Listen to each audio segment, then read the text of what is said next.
भव्यं च सर्वं यस्याधितिष्ठति स्वर्यस्य च केवलं तस्मै ज्येष्ठाय ब्रह्मणे नमः। प्रिय श्रोतागण, आज गीता के द्वितीय अध्याय के 57वें श्लोक को लेते हैं। प्रसंग चल रहा है स्थित प्रज्ञ के क्या लक्षण है, योगी कौन होता है। आजकल दुनिया में बहुत योगी घूम रहे, उन्हें ये अवश्य ध्यान रखना चाहिए कि भगवान कृष्ण की दृष्टि में योगी कौन है। तो कुछ लक्षण पिछले रविवार को बताए थे और आगे की चर्चा आज करते हैं। यह सर्वत्र अनभिस्नेह तत्तत् प्राप्य शुभाशुभम नाभिनंदन्ति न द्वेष्टि तस्य प्रज्ञा प्रतिष्ठिता। जो व्यक्ति सर्वत्र अनभिस्नेह, जो सबसे आसक्ति रहते हैं, जिसका किसी से कोई लगाव नहीं है, जिसका कोई अपना नहीं है और सब अपने हैं, अर्थात योगी का अपना पराया कोई नहीं होता। उसकी दृष्टि में संतान, माता पिता, मित्र, पड़ोसी, गांव वाला, वर्ग का, देश का या उसका शिष्य, उसका राजा, उसकी प्रजा, उसका कोई किसी का नहीं होता। अर्थात उसमें आसक्ति नहीं होती। ऐसा नहीं वो किसी के संबंध नहीं मानता। भगवान कृष्ण का जीवन देखें, वे एक असाधारण योगी थे। असाधारण, ऐसा कहना चाहिए कि जीवात्मा में गुणों का जितना विकास हो सकता है, सद्गुणों का जितना, जिस चरम तक, उस चरम तक उनका विकास था। लेकिन सारे सांसारिक दायित्व निभाते थे। हस्तिनापुर में रहते रहते फिर कहते कि मुझे पितृपादों के दर्शन की इच्छा हो रही है, द्वारका जा रहा हूं। माता पिता के प्रति भी सम्मान का भाव, श्रद्धा, सेवा का भाव रखते थे। बड़ों का चरण स्पर्श करके अभिवादन करते थे। ऋषियों के पैर धोने का काम भी उन्होंने लिया और दुष्टों को दंड भी देते थे। कितने ही दुष्टों को दंड दिया, सारे जीवन संघर्ष किया। यह सब करते हुए भी आसक्ति किसी के प्रति नहीं। यह सब करते हुए भी द्वेष किसी से नहीं। तो योगी का जीवन क्या है कि सर्वत्र, सभी स्थानों पर उनकी किसी के साथ आसक्ति नहीं होती। तत्तत् प्राप्य शुभाशुभम, कभी किसी पुराने कर्म का शुभ फल मिलता है, किसी का अशुभ फल मिलता है। अथवा अर्थात कभी दुख होता है, कभी सुख होता है, कभी हानि होती है, कभी लाभ होता है। उसको प्राप्त करें न अभिनंदन्ति। जब अच्छा प्राप्त होता है, शुभ प्राप्त होता है, तो वो प्रसन्न नहीं होते। और बुरा प्राप्त होता है, दुख प्राप्त होता है, तो न द्वेष्टि, तब उसे द्वेष नहीं करते, दुखी नहीं होते। अर्थात शुभ हो या अशुभ वे समान रहते हैं। तस्य प्रज्ञा प्रतिष्ठिता, तब समझना चाहिए कि उस व्यक्ति की प्रज्ञा स्थित है, योग में स्थित है। थोड़ी सी बात से विचलित हो जाना, थोड़ी सी बात से क्रुद्ध हो जाना, थोड़ी सी बात से उत्साहित हो जाना, थोड़ी सी बात से दुखी हो जाना, ये ठीक नहीं। आज क्या होता है, समाज में बड़े बड़े लोगों को देखें साधु सन्यासियों को देखें, किसी के साथ उनका द्वेष है तो किसी के साथ उनका स्नेह है, मोह है, और मोह भी ऐसा और द्वेष भी ऐसा, जहाँ न्याय उनके लिए कोई महत्व नहीं रखता, जहाँ सत्य उनके लिए कोई महत्व नहीं रखता। ऋषि दयानंद ने तो कहा है मोह भी करो पर सज्जनों से, और द्वेष करो तो बुरे कामों से, बुरे कामों से द्वेष करो। लेकिन और सज्जन दुर्जन की परिभाषा यही हो गई कि जो मुझे अच्छा लगता है, जिससे मेरा स्वार्थ सिद्ध होता है वो अच्छा है, और जिससे मेरा स्वार्थ सिद्ध नहीं होता है वो बुरा है। कोई किसी को पकड़ लेता है, कोई किसी को पकड़ लेता है, जिसको मैं अच्छा मानता हूँ और उसकी अच्छाई में कोई कुछ कहता है तो बिना सोचे समझे मैं उससे प्रसन्न होता हूँ। जिसको मैं बुरा मानता हूँ उसकी बुराई में कोई कुछ कहता है तो मैं बिना सोचे समझे उससे प्रसन्न होता हूँ। और जिसको मैं बुरा मानता हूँ उसकी कोई अच्छी बात भी बताता है वो भी मुझे अच्छी नहीं लगती, बिना सोचे समझे, विचार भी नहीं करता कि नहीं नहीं ये तो बुरा है, इसमें तो अच्छाई हो ही नहीं सकती। ऐसे ही जो जिसको मैं अच्छा मानता हूँ उसकी कोई निंदा करता है तो वो बिना सोचे समझे मुझे बुरा लगता है। क्यों? मैं सोच भी नहीं सकता कि जिसको मैं अच्छा मानूं उसमें बुराई भी होगी। इसको कहते हैं पक्षपात, इसको कहते हैं राग द्वेष। आज देखें तो राजनीति में देखें, व्यापार में देखें, समाज में देखें, परिवार में देखें, यही चल रहा है। अपने अपने हितों को देख करके, हित भी नहीं कहूँगा मैं, स्वार्थों को देख करके अच्छा या बुरा का लेबल लगाया जा रहा है।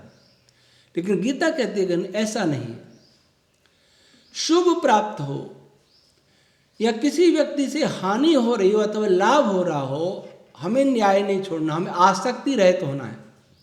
आसक्ति रहित का अर्थ ये बिल्कुल नहीं है कि हम न्याय नहीं करें, सत्य और असत्य के बीच में भेद नहीं करें, हिंसा हिंसा के बीच में भेद नहीं करें, धर्म अधर्म के बीच में भेद नहीं करें, ऐसा नहीं।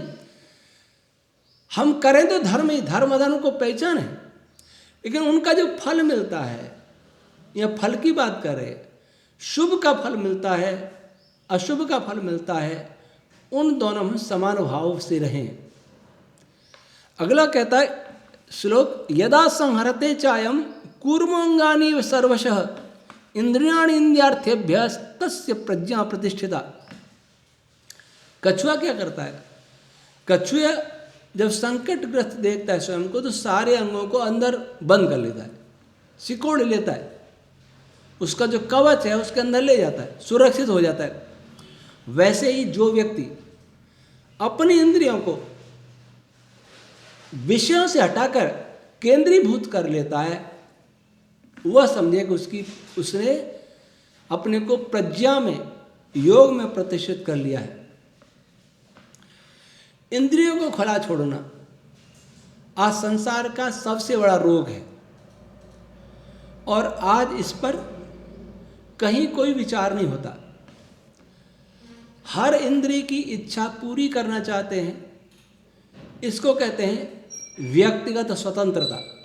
ये व्यक्तिगत स्वतंत्रता नहीं है, ये स्वेच्छाचारिता है, ये स्वच्छंदता है।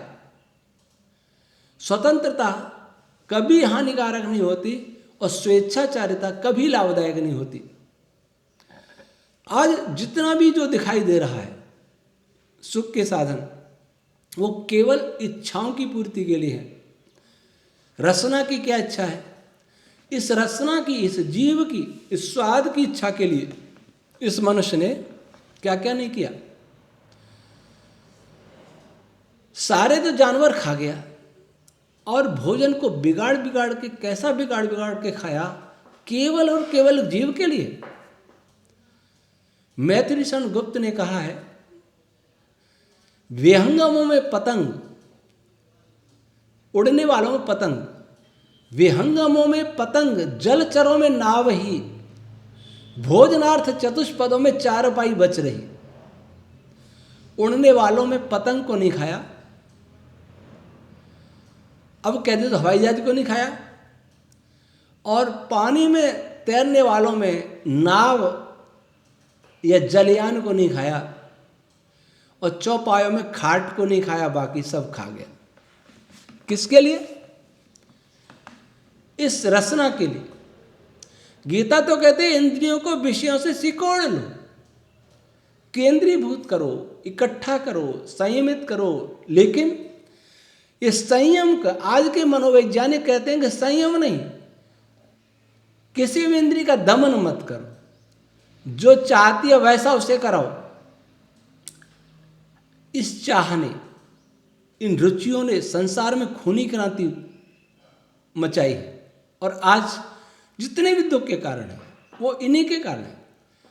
रसना के कारण, स्पर्श के कारण, आंख के कारण, नाक के कारण, उपस्थ के कारण। ये भयंकर त्रास पूरे संसार में है। बात कहना सरल होता है, लेकिन इंद्रियों का दमन, उनको कछुए की भांति केंद्रीभूत करना बहुत कठिन होता है। कभी देखिएगा कि आप जब भोजन करते हैं और भोजन करने से पहले ये जानना चाहते हैं क्या बना है, उसके पीछे रहस्य क्या है?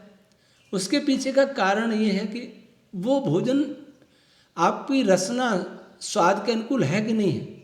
स्वास्थ्य के अनुकूल कोई नहीं देखता, स्वाद के अनुकूल है कि नहीं।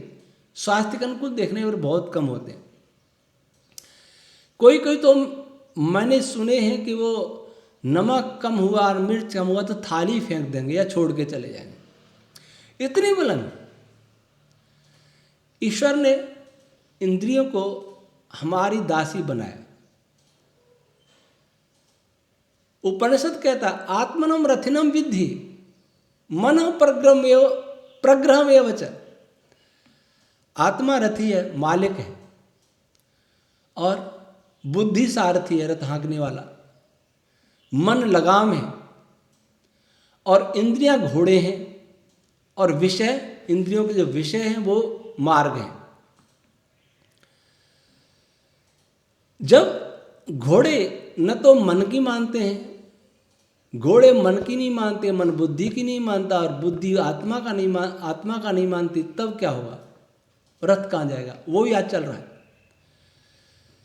गीता की खूब महिमा हो रही है, गीता के मंदिर बन रहे, गीता की कथाएं हो रही हैं, गीता पर प्रवचन हो रहे हैं, गीता के पारायण हो रहे हैं। लेकिन इंद्रियों को कैसे नियंत्रित किया जाए, आंख को कैसे जीता जाए, कान को कैसे जीता जाए। आंख जो चाहती है वही देखती है, बुद्धि कुछ भी कहे। मोबाइल ले लेके आज के युवक युवती, बूढ़े बच्चे सब बैठे रहते हैं, वो क्या देखते हैं? क्या उन्होंने कभी देखा, कभी सोचा, कभी आत्मा से पूछा कि आंख जो कह रही है वो देखने लायक है भी कि नहीं? जीभ जो कह रही है वो खाने लायक है भी कि नहीं? वाणी जो बोल रही है वो बोलने लायक है भी कि नहीं? कान जो सुनना चाह रहा है वो सुनने लायक है भी कि नहीं? मन जो सोच रहा है, बार बार मन में सोच रहा है, विषयों का चिंतन चल रहा है, वो क्या चिंतन करने योग्य हम है भी कि नहीं? ऐसा कोई विचार नहीं करता। ऐसा लगता है हमने बुद्धि और आत्मा को अपने शरीर से निकाल के बाहर फेंक दिया।